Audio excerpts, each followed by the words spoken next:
What a weird day. Oh my god. So, tonight started. I walked in the door, and there's a guy talking to my coworker, asking him if it's okay that he can park his truck over by where the air pumps are. The air pump is out of order right now, so it's not like anyone's going to use it for anything. So I was like, yeah, sure, it should be okay. I had walked by the car already, and I saw where he was parked, and I was like, yeah, it's fine. I know he's got a trailer and all, but he had to get it out of the street, and where he's parked is actually kind of perfect, not in the way. There's another time someone parked somewhere like overnight, and they were right smack in the middle of our fuel pumps, so people couldn't use two of the pumps. It was really stupid. But this guy was fine. And then he mentions, like, there's a dog in there, and he's like, can I leave the dog? And I was like, wait. Hang on. I don't know if that's okay. Like, I know you know your dog well, and you know if he'll be okay in the car by himself for a while. It's not daytime. It's not hot at all, so there's no worry about overheating here. I just worry about him being alone. And he's like, well, he's real loud if he senses any danger, so you'll hear him, and I'll give you my phone number so that if you hear him barking or anything, you can call me. I'm like, okay, that's fine. It should be fine. It turned out to only be 3 hours anyway. He was only gone from like 11 to 2. He came back right at 2 a.m. after I had closed, like 2:05, and was knocking on the window, and I came out to peek just because I had been, like, keeping an eye on everything and making sure everything was okay. The dog had made not a peep all night. I didn't even see him. I guess he was laying down sleeping the whole time. And then he was like, I just wanted to thank you for letting me park there. I'm back now. Everything's good. Gonna leave with the dog. Okay. So he took his truck and his trailer, and they're gone now. But so that was how it started. Then the guy who usually comes on his skateboard, I call him skateboard guy with a dog. He's like 40-something years old. He came in with no dog, and he's looking real distraught. And he's like, my dog decided to go somewhere else for a while. And I was like, wait, what? He ran away? He's like, yeah, he'll probably come back, though. He does this sometimes. And I'm like, how can you be so casual about that? And he told me the story about one time when he lived in like a more woodsy area, the dog took off and was living with coyotes for like a couple of months, and then came back because he wanted food. And he came back with all his coyote buddies, and the guy was like, I recognize you, the little black one, but with all these other looking things, these are not mine. And now they live up here, I guess. And the poor dog, I don't know where he went, and I worry about him. And the guy is trying to be real nonchalant, but I can tell he's worried too, because he's already a little bit intoxicated. He buys an alcohol, then he comes back like an hour later to buy more alcohol. And it was at the point where I maybe should have cut him off. I maybe should have said, hey, no more alcohol for you tonight. But I'm like, this is a grown-ass man. He's 40-something years old. He's been drinking for 20 years. And he's having a rough night. So I told him, I'm like, hey, promise me you won't open this until you get home. And he's like, all right, I promise. I'm like, I don't want you to fall out there. He's like, I won't fall. It'll be fine. I'm really good with my balance. I'm like, okay, buddy. And I haven't seen him again tonight, fortunately, so I didn't have to tell him no. But I would have absolutely told him no if he came back a third time. I would have been like, I'll let you get a Gatorade. No more beer, man.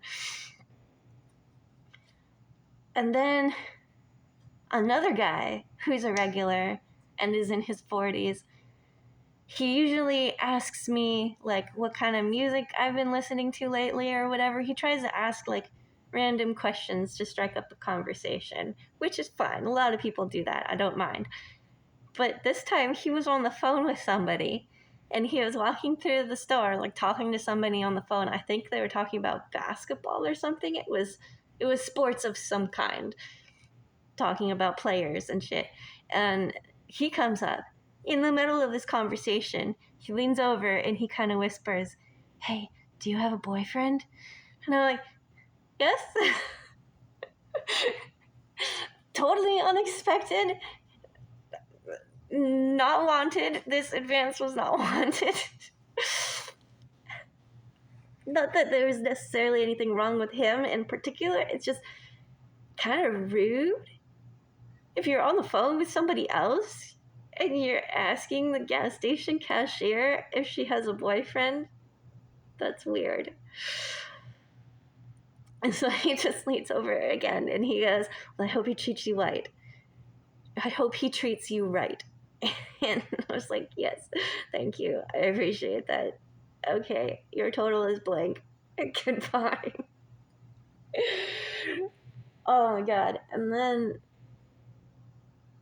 like, towards the end of closing, had another guy come in who's another regular. He's an unhoused guy, an older man. He's a really sweet man. He usually only comes in to get a soda or ice or something. He's got this big thermos that he puts it in. And he never assumes that he's going to get anything for free, even though I always give it to him for free. Like, he'll get the soda and he'll come up to the counter and he's got it's in his thermos, you know. And I'm like, "No charge. I'm not going to charge you for the soda in your thermos, man." I can see that he's struggling and I don't want him to make him feel weird about it or anything. So I'm just like, "Yeah, no charge," real casual about it. And he's always really super grateful and super polite and was like, "Thank you so much." Tonight he came up and there was a cat following him. And I'm watching him and he keeps looking back and going, "Come on, buddy, come on." And then keeps walking a little more, "Come on, buddy." And so I ask him when he comes in, I'm like, "Is that your cat?" And he goes, "Well, yeah, it is now. Somebody abandoned him near the church. So I started feeding him and then he started following me." And I was like, "Oh, that's really sweet." So I guess it's his cat now. And the cat eventually came into the store because the man was standing there talking to me for a little while, just about like life stuff and the future. And he was like, you know, talking about how things have changed so much. And I'm like, "Yeah." And he's like, it's hard to look forward to the future." And I'm like, "Yeah, I feel you, buddy. I'm struggling to find what to look forward to. It seems like life is getting harder for everybody as time goes on." And then the cat came in. It was really sweet. And the cat kept meowing at him. It was so dang cute. And then the cat kind of wandered behind the counter and started going into the back room. And I was like, "Hey, come on, buddy, come on. Let's come this way." And he followed me back out into the main area. It was really sweet. And then right before closing,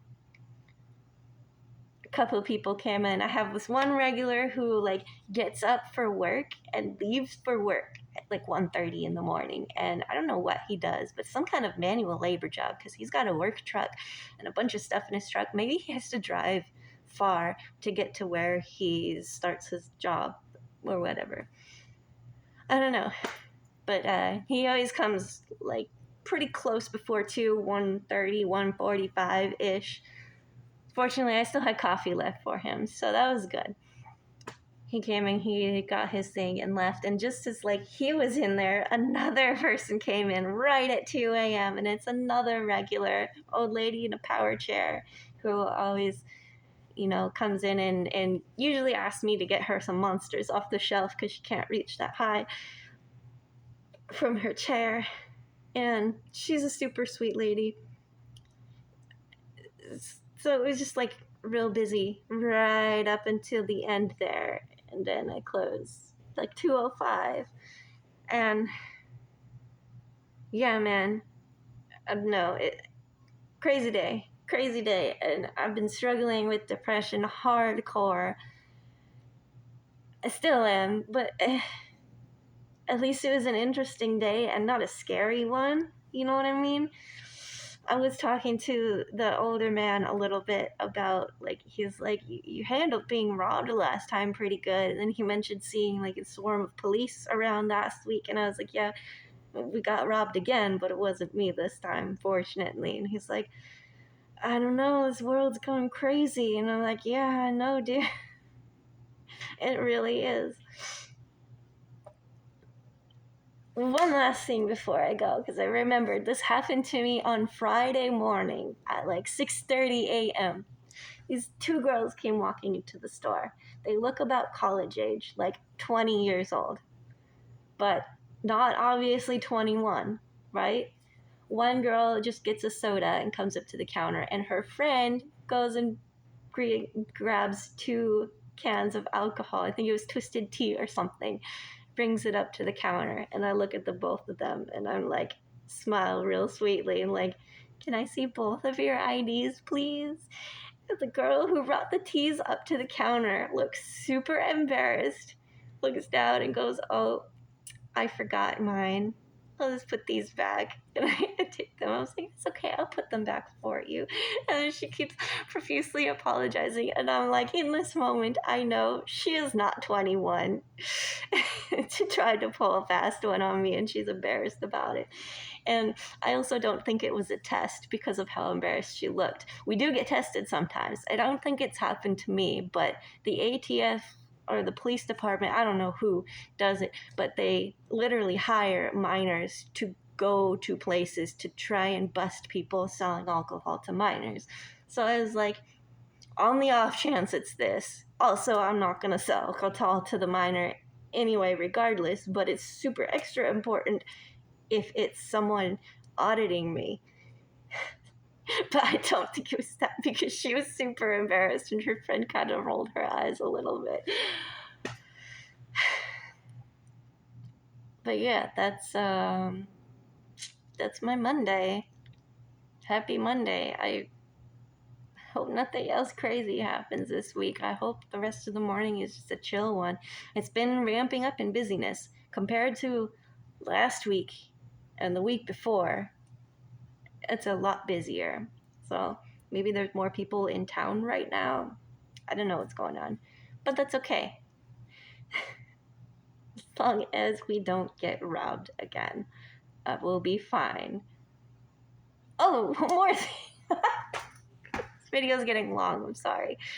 There was one more thing that was crazy that happened. There's this one guy, another regular, I recognize him. He comes in all the time, and he's got like tons of prison tattoos on his face. But he's a nice guy.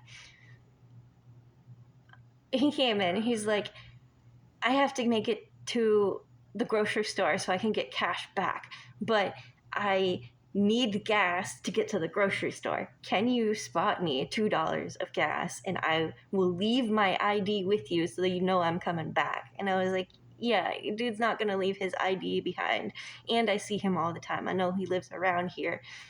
Sure, why not? It's only $2. Like, worst comes to worst, I will just have to take the $2 out of my own cash and put it in the till if he doesn't come back by morning. But I know he's gonna come back. And he did. He came back like an hour later, and his girlfriend came in with him, and she was like, I can't believe you let him do that. That was so nice. I thought he just like magically pulled $2 out of his ass. And I was like, no, it's all good. And he came back with $10 and put the rest of it on his car because he really needed the gas, obviously. So he was really, really grateful and really thankful, and kept being like, thank you so much for doing this. I really appreciate it. And I was like, no problem, man. I got you. It seems to be the motto of the day. I got you. All right. Have a good one. Dang, this one is long.